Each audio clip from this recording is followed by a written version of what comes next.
crawled on her hands and knees to find it again.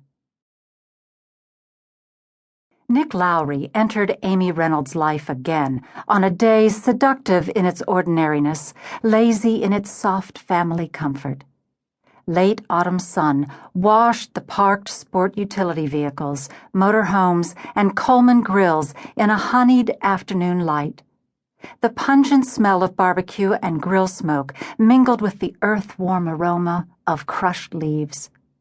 Every few minutes, a stray leaf fell in the stagnant air, released of its own volition, not forced by any breeze, from an atmosphere so still and full Amy felt as if she bathed in it rather than moved through it.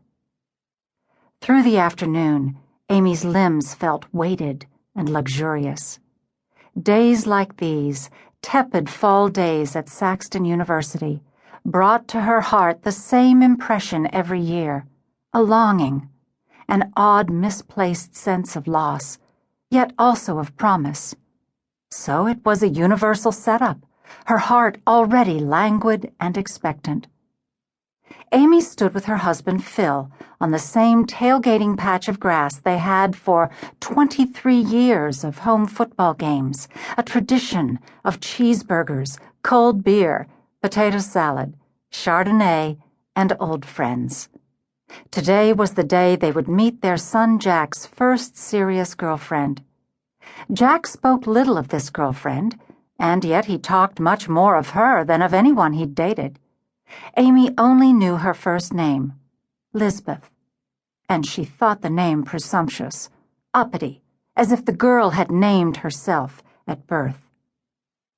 On the 2-hour drive to Saxton University from their small hometown of Darby in South Georgia, Amy had leaned her head back on the headrest of the car, fought her never-ending battle with car sickness, held Phil's hand, and mumbled, "What kind of name is Lisbeth?" "I think it's German, maybe a form of Elizabeth." "It sounds kind of snobby, don't you think?"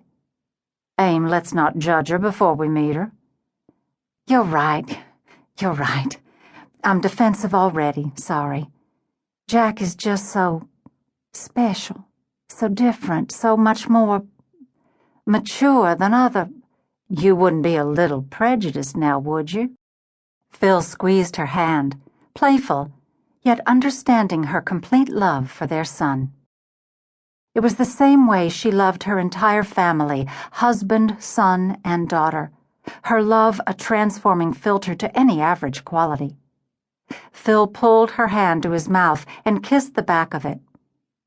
"I agree with you, sweetie, but I'm also sure Jack's sound judgment of people has prevailed here. I can't wait to meet the girl who has finally stolen his heart." Amy opened her eyes and glared at Phil. "She didn't steal anything yet." "Ah, you didn't hear him on the phone." Amy scrunched her nose at her husband.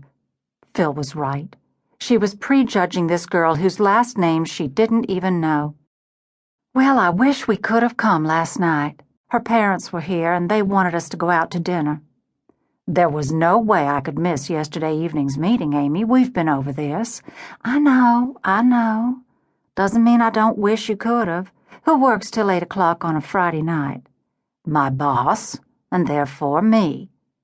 Phil tightened his face the way he did when he felt she was questioning his work ethic. Raised in a strict home where work and obligation were the gods to bow to, he didn't understand her more laid-back, skip-work-for-family approach. Now was not the time to get into it. "Well," she said, "my committee seems to be making progress. We did have 1 hour out on the island. An hour's better than nothing." "That's great, honey, great." Phil flipped the AM channels. Static from the radio filled the car, increasing her frustration. "I can't find the game channel. We should be able to get it by now." Phil wasn't interested in her work the same way she wasn't interested in his job as a stockbroker, in the columns of straight numbers and ragged heartbeat lines of the stock market. But at least she listened. The island project she was working on through her teaching job at the Savannah College of Arts and Design, or SCAD, was an opportunity for her to make a difference in